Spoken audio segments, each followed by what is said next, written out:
Hello, and welcome to We Can Work It Out, the podcast that explores the history, present, and future of workers' rights. I'm your host, Dr. Jonathan Lord. In each episode, we'll be delving into the stories, struggles, and successes that have shaped working lives. From friendly societies to people management, we welcome academics, activists, trade unionists, policymakers, writers, and workers themselves to help us understand what fair work really means in a changing world. This episode's guests are Professor Rebecca Zahn and Professor Miriam Kullmann. Professor Rebecca Zahn is one of the leading figures in European and comparative labour law scholarship, internationally recognised for her interdisciplinary work on collective labour rights, transnational worker representation, and the role of law in shaping industrial democracy. She's Professor of Law at the University of Strathclyde.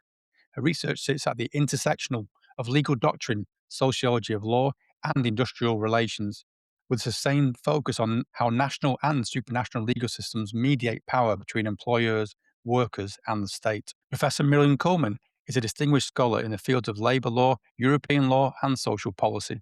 She currently holds the position of Professor of Labour and Social Security Law at Utrecht University, School of Law in the Netherlands. Her research explores how labour law and social protection evolve under the pressures of European integration, globalisation, and digital transformation. She writes and teaches on topics such as the future of work, platform labour, gender equality, and the social implications of automation, and has published widely on European and comparative labour law. Miriam is also part of several European research networks that connect scholars, policymakers, and unions around questions of fairness and rights at work. Her current work with Professor Rebecca Zahn recovers the legacy of Liesel Kahn Freund, one of the overlooked women whose ideas helped shape modern labour law. Rebecca and Miriam, welcome to We Can Work It Out. Thank you. Thank you.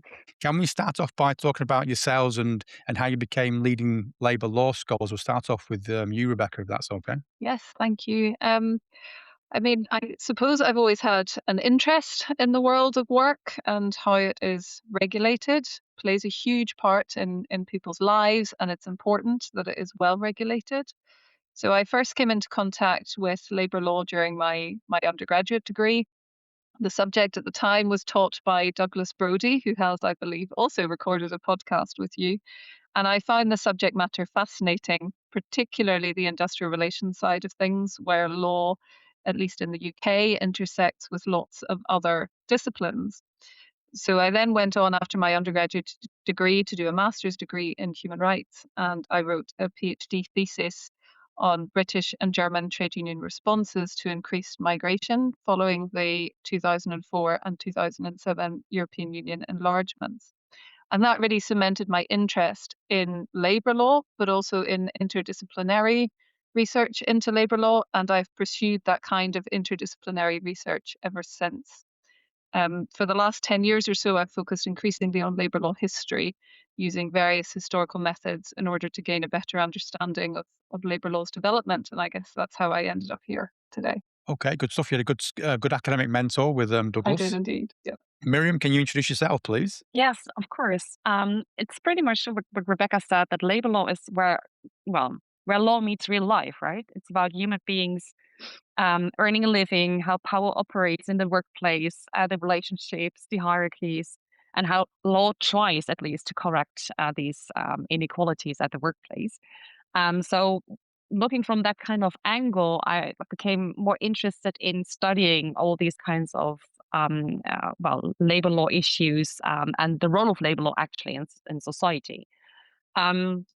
And my early early research focused on migrant workers and the enforcement of labor rights in a cross-border situation within the European Union, pretty much. And I became interested in what happens to these labor standards. Actually, they exist on paper, but how do they work actually in real life? So do employers keep up with the rules? And if not, what happens? Are these can the workers go to court, or is there some inspectorate body that can enforce or monitor compliance with rights? So this whole research during my PhD actually made visible how labor law often struggles to reach those who are most in need of labor law protection.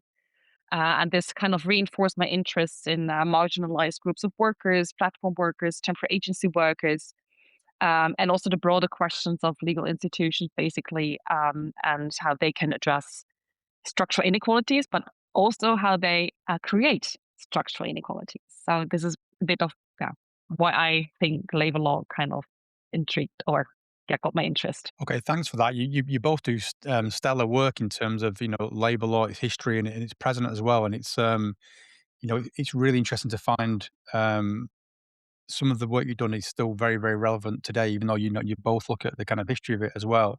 But we're here to talk about Liesel Kahn Freund, and I've got a confession. I didn't really know much about her. For my PhD, I discussed Otto Kahn Freund quite a lot, her husband, but Liesel wasn't even on my radar, and I'm quite ashamed to admit that, really. So it's interesting that we're going to discuss Liesel Kahn Freund today, and it's based on the Industrial Law Journal article that you wrote last year. Rebecca, for those who are not familiar with Liesel Kahn Freund, can you tell us more about how she came to arrive in the UK? Yeah, certainly. So as you said, Liesel Kahn Freund was the wife of Otto Kahn Freund. And for those maybe not so familiar with him, who haven't done a PhD on him, he's been described as one of the founding fathers, if not the founding father of British labour law. Liesel, his wife, was born into a poor working class family in Ludwigshafen in Germany in 1907, so at the start of the 20th century. By all accounts, she was an intelligent and independent girl, and her teachers strongly encouraged her in her education. However, her father tragically died when she was 15, and at that point, she was required to leave school and to help her mother at home. And she started working as an assistant nurse at that point to supplement the family income, I guess. And it was during this time that she developed an interest in politics, joining various socialist youth and political groups. She also became one of the first female students at the Akademie der Arbeit, which was a novel form of educational institution set up by Hugo Zinsheimer and colleagues in the Weimar Republic. And this institution was aimed at providing young people from a working class background a basic education in law, economics, and social sciences was set up along with the trade unions.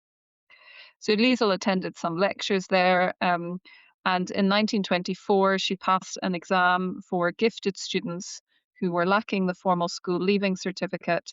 And passing that exam allowed her to study at university, even though she hadn't finished school. And she decided to do a law degree in Leipzig and Berlin. And it was during her time in Berlin that she met Otto Kahn Freund, who was a Jewish German labor lawyer. So they married in 1931 and they lived in Berlin, where he worked as a labor court judge and she continued to study law. In 1933, after the Nazis came to power, Otto presided over a case, the so-called radio broadcast case, which concerned the unfair dismissal of employees of the radio service who were alleged to be communists. He found in favor of the workers and was subsequently suspended as a judge, which ironically was the same day that Liesel had passed her first state examination in law.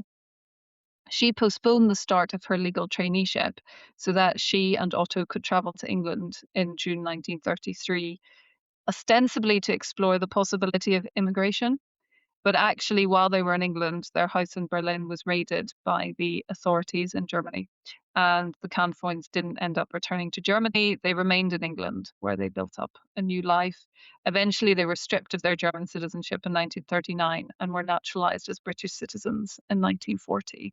And yes, I guess from there on, from 1933 onwards, they started this new life in the UK. And Miriam, can you tell us more about her legal background in Germany before she was exiled then? What kind of training or professional roles did she have? Well, as Rebecca already said, that her legal career abruptly ends or couldn't even start actually because of them fleeing to the United Kingdom and finding a new home. So she just had her exam and passed it, but she could never start her legal traineeship at the court at that time. So it was a very short career actually in law she had. So she had this degree, but actually couldn't do anything in practice with it because of the situation in Germany at that time. So yeah, she had a like a strong intellectual and political grounding in labor law, also through Otto Kahn Freund, of course, and social policy in a wider sense. But she did never get a chance to enter legal profession. Mm. And why do you think her name and contributions have been so absent from the historical record in comparison to her husband's? Well, that's a very interesting question, important one actually, given the role of women in the background oftentimes. I think what we try to make clear through our publication is that women were largely absent from historical records, and that isn't just about sexism or bad luck or something like that. It's also about how academic legacies are actually constructed. Legal history tends to privilege sole authorship, institutional positions, and also visible outputs like books, professorships, or judgments, anything that can be produced and be shown. And these markers, these are the markers actually through which scholarly authority is usually recognized and preserved. Yet much of the intellectual work does not take that form. So in Liesel's case, a great deal of her contribution, they took place in spaces that don't easily register in those frameworks. So think of the conversations, the critique she was offering, the translation she was making, or her intellectual companionship. And at the same time, her own career trajectory was profoundly shaped by historical circumstances. So Exile interrupted her legal training, just as she was about to begin her professional career. And like many highly educated wives of exiled scholars, she ended up taking a range of unpaid roles that made her husband's career actually possible. So she helped sustain intellectual networks among German social exiles. She undertook practical and administrative work, and also provided scholarly support to Otto's work, like reading drafts, proofreading, discussing ideas, and helping to prepare materials such as bibliographies. So she had an active role in the background in his work, actually. So when we look at her life through the lens of what scholars call the academic wives literature, it becomes very much clear that this kind of work was actually quite typical. So wives often took on the domestic, organizational, and intellectual labor that enabled their husband to build an academic career. And that labor was essentially essential, but rarely visible in the historical record. So Liesel's absence, I think, tells us much about the limits of legal historiography as it does about her own life. It reminds us not only that the production of legal knowledge has often depended on forms of collaboration, but also support that remains hidden when we focus only on individual authorship and formal academic positions. So I think this invisibility matters. It shapes how we think about authority, recognition, and a canon of legal scholarship, actually, and whose contributions are remembered as having shaped the field. We'll come on to that in a moment about the legacy and how she was and how it was reflected in her husband's work. Finishing that point that you just kind of concluded, do you think it is purely gender bias, or is it something more systemic within academia that's constructed in terms of the academic wives lens that you've talked about?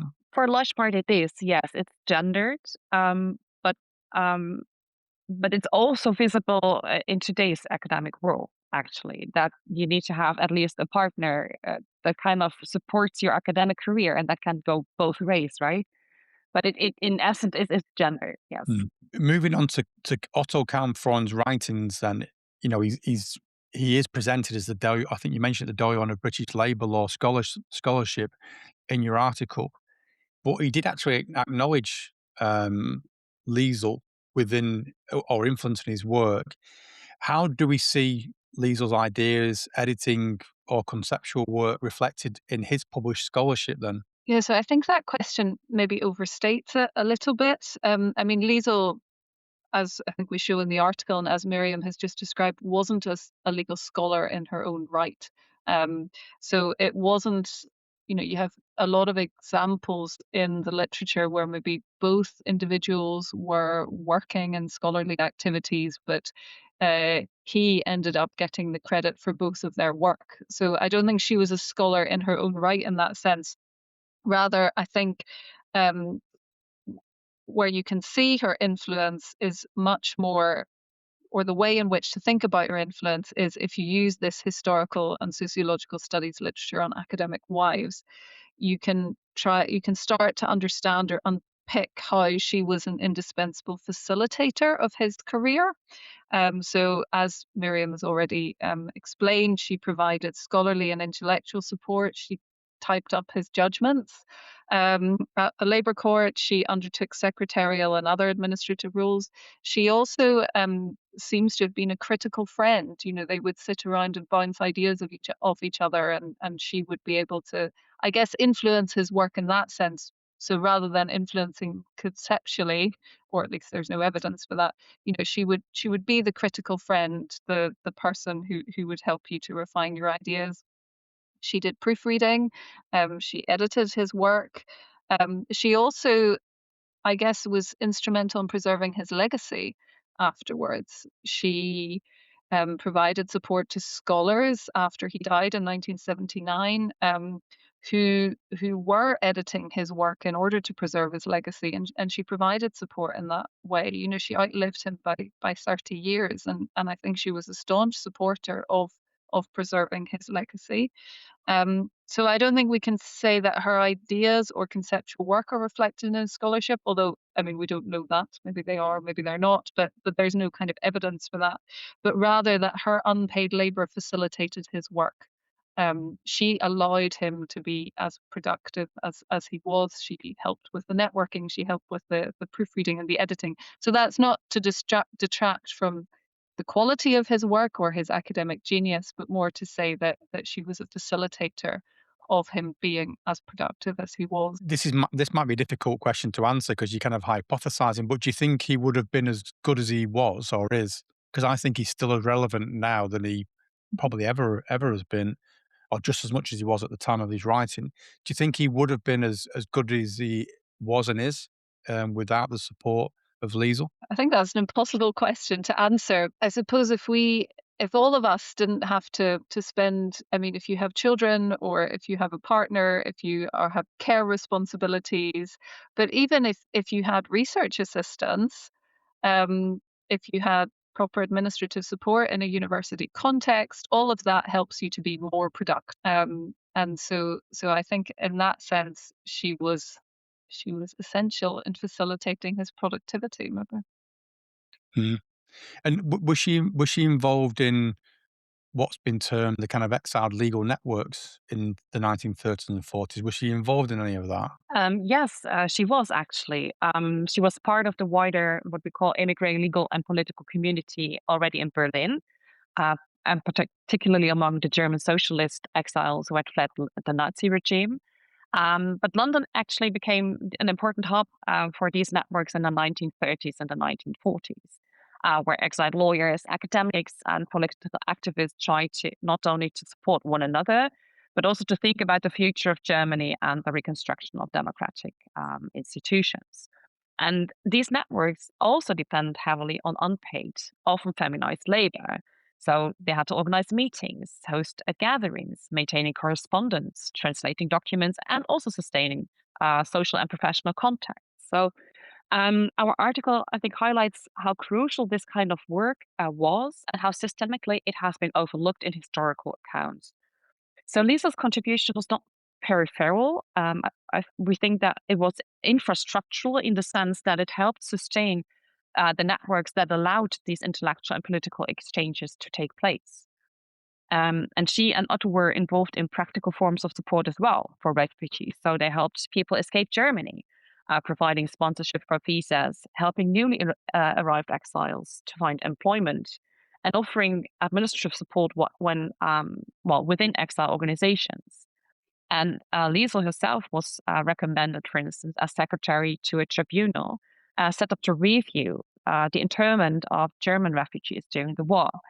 So they were pretty much active in these periods. So I think it's also worth noting the emotional and social labor that was involved in all these kind of activities.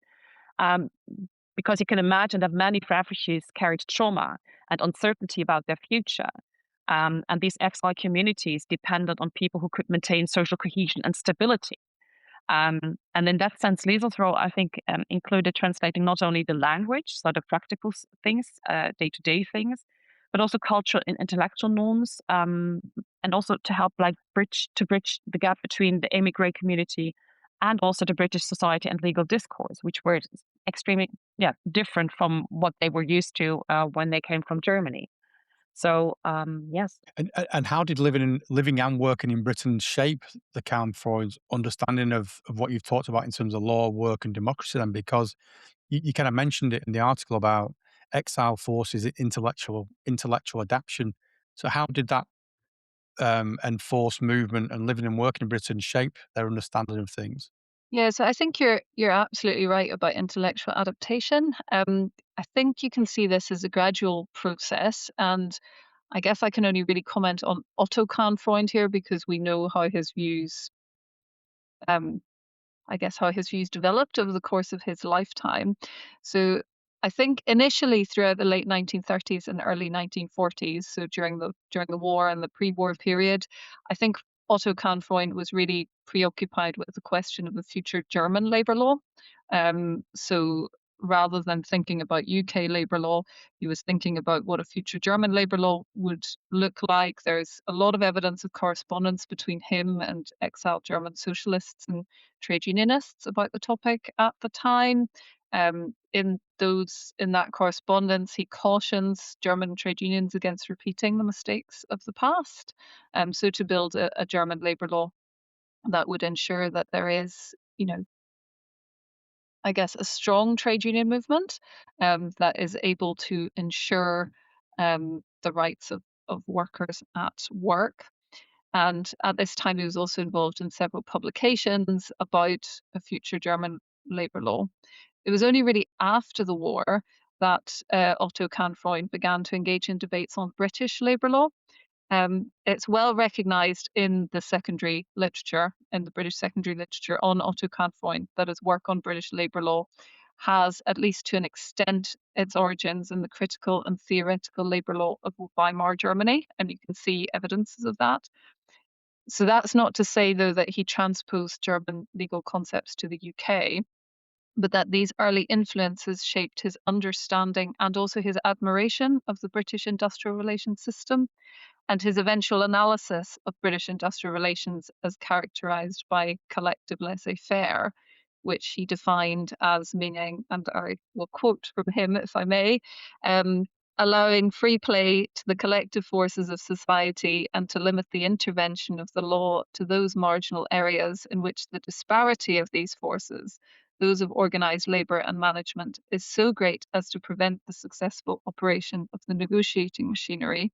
So that characterization of British industrial relations as collective laissez-faire has its origins in both his analysis of the failure of the Weimar Republic, but also his understanding and his use of the British sociologists Sidney and Beatrice Webb's tradition of thinking about trade unions. So I think you see this gradual adaptation to extent.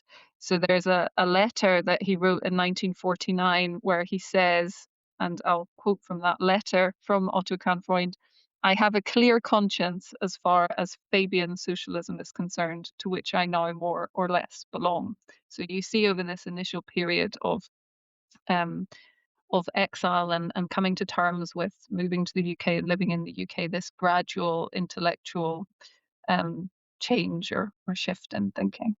Can I just ask you both your opinions of because you mentioned the collective nature of industrial relations, especially in the UK. Mhm. A lot of the discussion that we've had on the podcast previously, and Professor Douglas Brody, who you mentioned, he believes that we need a tripartite arrangement where you've got the government of the state, trade unions, collective labour law, and individual labour law. You need kind of all three actors in the system. Some people believe that we should just have trade unions. Some people venture towards more individual labour law. Can I ask both of you what your opinions are of what you think is the best system? Should it be a mixture of both, or it should be completely separate and heavily focused on one or the other? Oh, I think we could be here for a long time to discuss that question. I think, do you mean in relation to, what would be an ideal system? Yeah, Yes. I guess because of my interest in industrial relations, more interest in industrial relations, I believe that you need a mixture of collective and individual employment law, and within collective labor law, the state has a role to play.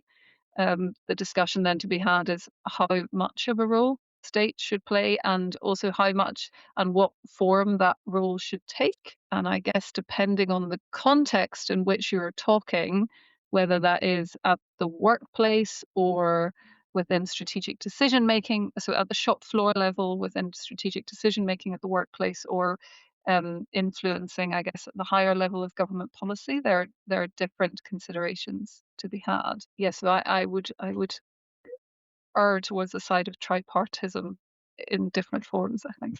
Miriam, what do you think? Well, I'm coming from a continental country where tripartism is daily lived practice, actually. So we have strong social partners, we have strong legal system supporting the functioning of social partners and the collective agreements system, basically. I'm totally a believer of a tripartite system. However, there should be a good discussion about how these roles are to be fulfilled. So the role of the state should not be to interfere in any kind of how do you say that disproportionate way.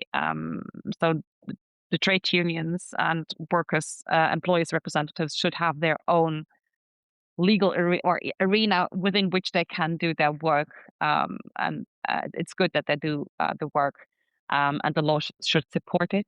But we have to have the law supporting strong collective or industrial relations, I believe. So yeah. Thanks for that. I know it's a bit of a hand grenade sort of question, but because it's interesting to get people's opinion of it consistently throughout the podcast episode, because there is different opinions. But I'm the same viewpoint as yourselves. I think that tripartite approach, the best systems does kind of pick the best from each elements. But it's interesting that people do kind of change depending on how they view things. In terms of what I call women in law, then how does the story that I've called this, you've kind of recovered her story. It's a fascinating article that you wrote about a really fascinating person.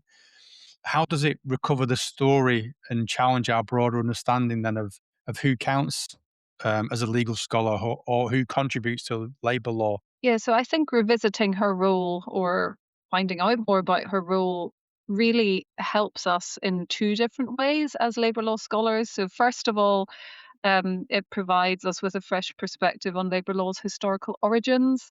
So her contribution, the intellectual and scholarly support that she provided, but also the practical support that she provided, we would argue in the article, I suppose, deserves recognition as part of an inclusive account of labour law's historical development. So it allows us to highlight the different kinds of labour that went into the creation of labour law.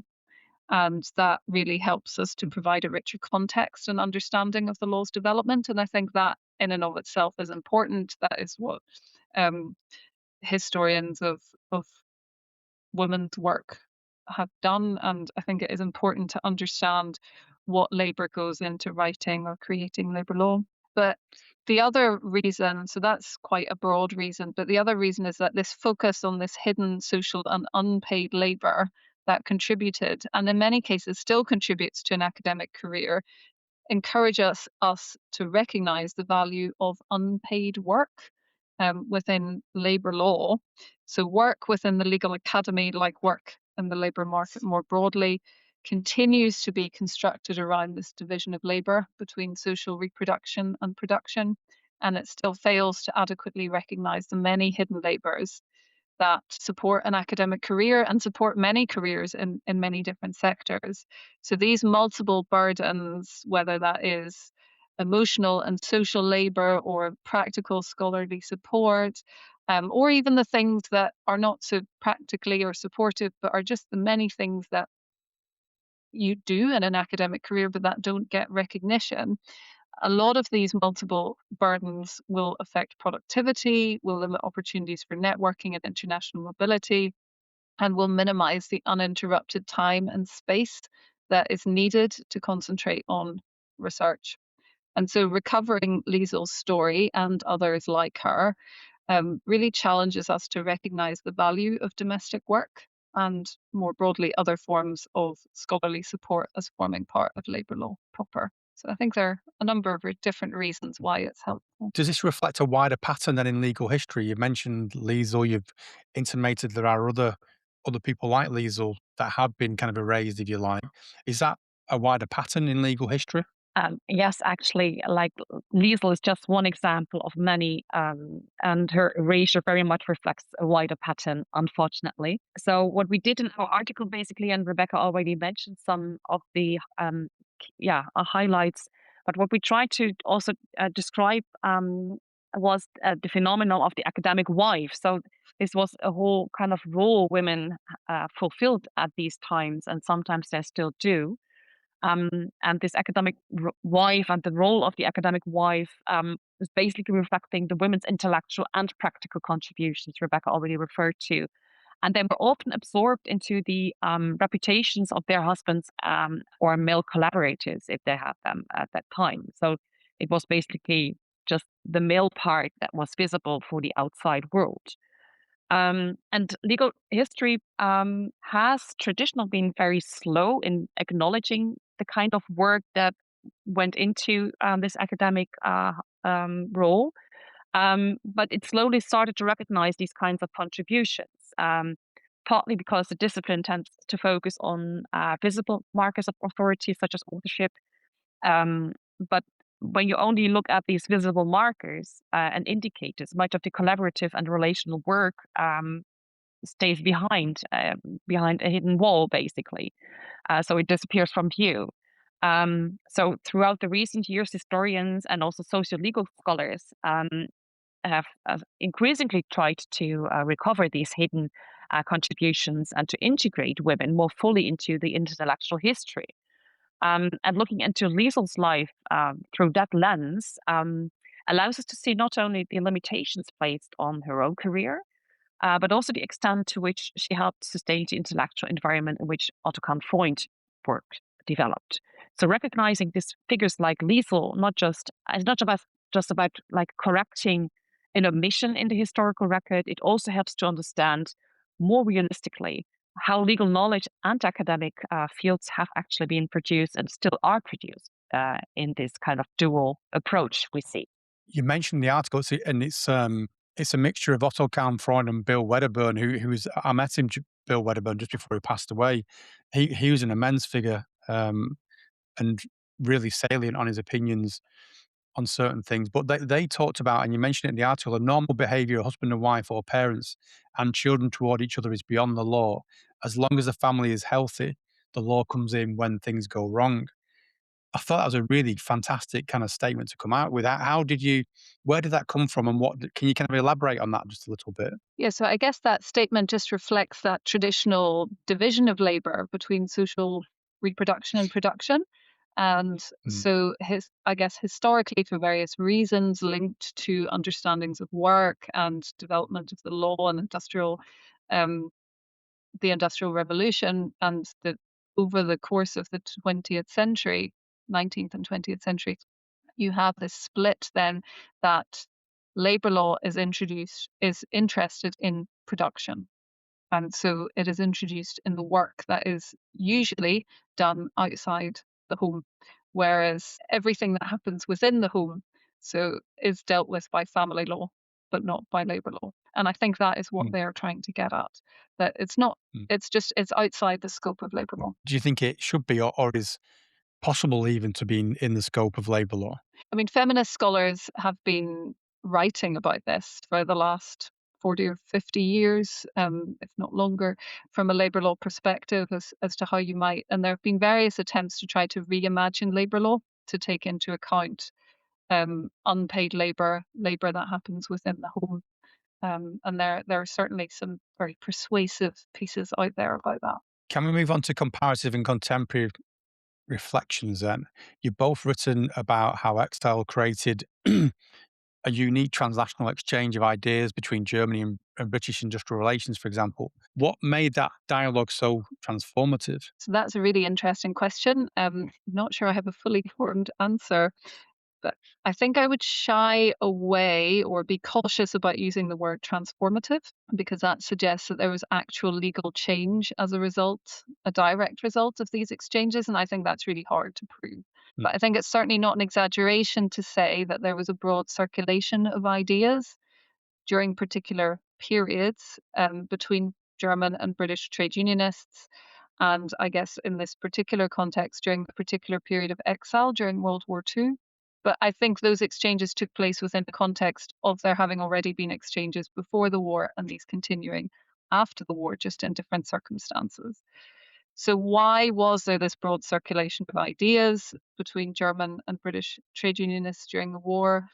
Well, I think there were probably a number of reasons. It's an absolutely fascinating period. During the war, then, you have many, many leading individuals in the German labour movement who had fled to London. Not all of them straight away to London. Some of them had maybe gone to Paris and had then fled after the German invasion of France.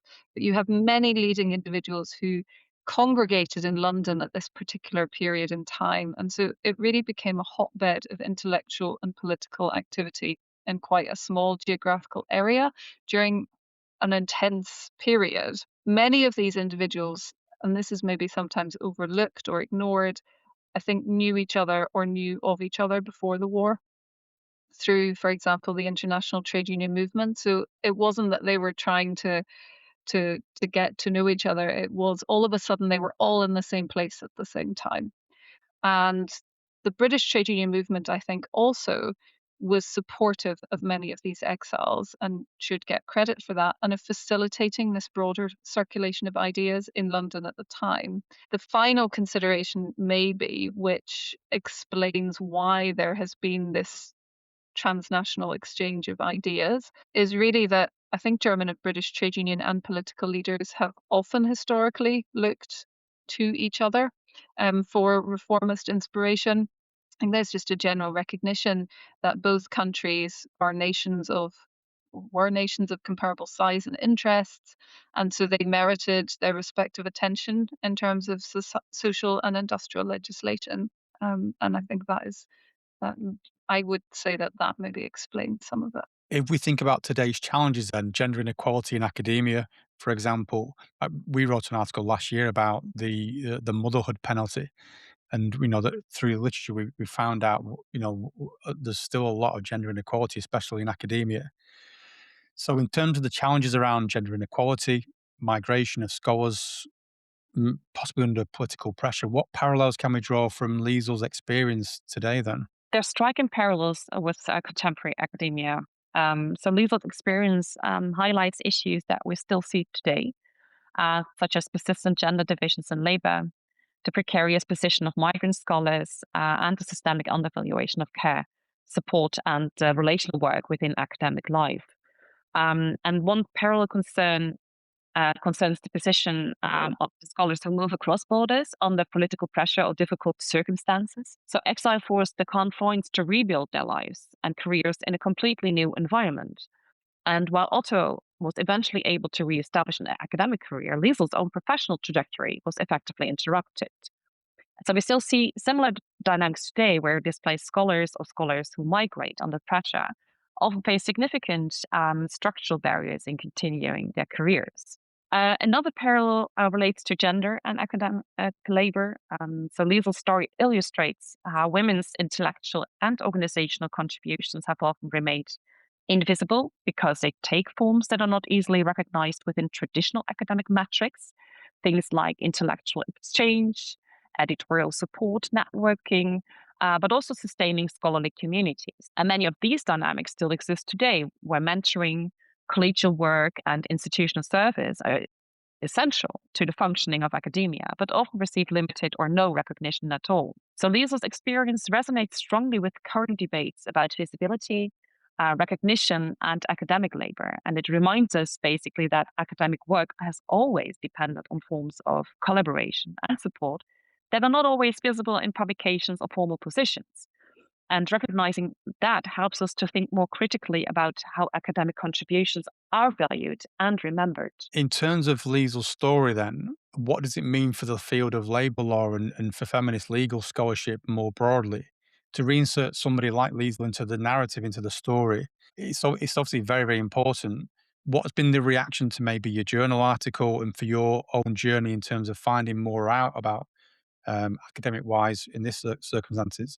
Mm. How has it influenced, do you think, people broader in academia and also yourselves in terms of putting Liesel's story into the foreground?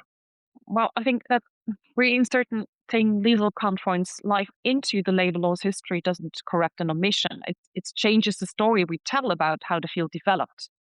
So it reminds us that labor law was shaped not only by prominent scholars and canonical texts, but also by a wider set of intellectual exchanges, collaborations, and forms of support that often remains invisible in traditional accounts. So it pretty much resonates with labor law as a field itself, interestingly. So if you look at Liesel's life, um, um, right, well, Liesel's life makes those hidden dimensions of intellectual work visible, and her story highlights how legal ideas are not produced in isolation, but emerge through dialogue, critique, translation across legal cultures, and also the maintenance of intellectual networks. So in that sense, it shows pretty much that the development of labor law was also sustained by relational forms of intellectual labor that have been rarely recognized. And for legal scholarship, this is particularly important because it challenges the way academic authority and authorship have traditionally been understood. And it invites us to pay closer attention to the collaborative and often gendered forms of labor that underpin scholarly production, which includes the work of what has sometimes been called as what we say the academic wife. So, more broadly, her story reminds us that historical narratives are constructed. The way we tell the history of a field reflects choices about whose contributions count and whose remain invisible. And by reinserting figures like Liesel, and she's just one example of many others we haven't yet researched, but by adding her into the story, we gain a more complete and more honest understanding of how labor law actually developed. And I think that in turn invites us to rethink how we value intellectual work within the discipline today and gives also some input to how we approach labor law as a field nowadays. Well, that kind of moves on nicely to my final two questions before we kind of wrap up and conclude things. What are you both working on next? Well, I guess I'm continuing with the theme of intellectual history and labour law. And so I am currently working on a book project which is trying to tie up a lot of loose ends from various projects around British and German trade unions and entangled histories and intellectual exchanges. And so the book project tries to explore the idea of an entangled intellectual history of industrial democracy in Germany and the UK. So we'll see how long it takes me. How long have we got to wait then? Have you got a timeline for that? Or I have a timeline. Whether that will be stuck to is another matter. Watch this space, I think. yeah, I've got a book expected end of this year, so I'm pressurized with that a bit as well. I think you will finish before me. Miriam? Well, at the moment, I'm pretty much focusing on anything that relates to the regulation of wages and how wage setting relates to the rule of law. Um, and what I think is interesting about wages is that it's often presented as the outcome of private contracts between employers and workers, but in reality, they are shaped by a wide range of legal and institutional arrangements. Think of the minimum wage laws, collective bargaining, the role of the state, of course, in interfering in these mechanisms, but also all the kinds of wage setting mechanisms. So in my inaugural lecture, I explored this idea through the idea of a just wage, and suggested that one promising way to study these questions is through historical and political economy lens. So I continue also with the historical kind of lens Rebecca and I developed in the Kahn Freund paper. I hope to better understand how wage setting institutions emerged, have evolved, and structured the distribution of economic power in the labor market. So this is a new avenue for me, but the approach, the historical thinking, the lens will continue definitely. Okay, thank you for that. I look forward for reading that work as well. We all always ask guests to choose either one person or a group of people or an event that you believe has influenced the world of work. Becca, we'll start with you with your choice, please. Yes, thank you. I'm afraid that there are too many people, events, groups to choose from. So actually, I thought that in keeping with the theme of today's discussion, I would suggest all those who keep work and life in general going and facilitate their own and everyone else's influential work, but do not often get the recognition that they deserve. I have the same problem. Like it's difficult to pinpoint to one particular person or event, but I think that over the past years we have seen many great initiatives bringing scholars together, facilitating exchange internationally, nationally, either well on location or online. And I think in today's academic world, which is ruled by a lot of bureaucrats, I think we should kind of reclaim the intellectual space back, and by fostering and continuing our discussions, do great research, and I think it would be nice to say that research is a collaborative effort in any way. So let's foster that. A couple of guesses when they've talked about who their choices have been. A couple have mentioned about how the intellectual nature of this type of area seems to have kind of waned a little bit, and it needs to come back in, which is why we've set this podcast up and we've set up a few other things to try and get that discussion more and that intellectual nature to look at the world of work to come back into the fore, because I think it has dissipated somewhat in terms of the discussion anyway, and it seems to be based on other things where it should come back to the discussions from the Kahn Freunds and from the webs that you mentioned as well. So that intellectual nature, I think, does need to come back into the discussion as well. Okay, well, it's been fascinating talking to you both. Hopefully I'll see you on the Labour Law Network and meet up with you in person. We'll put some links into all the work that you do, and we'll put a link into the article that we've mentioned in this podcast episode as well. But Professor Rebecca Zahn and Professor Miriam Kullmann, thank you for joining us on We Can Work It Out.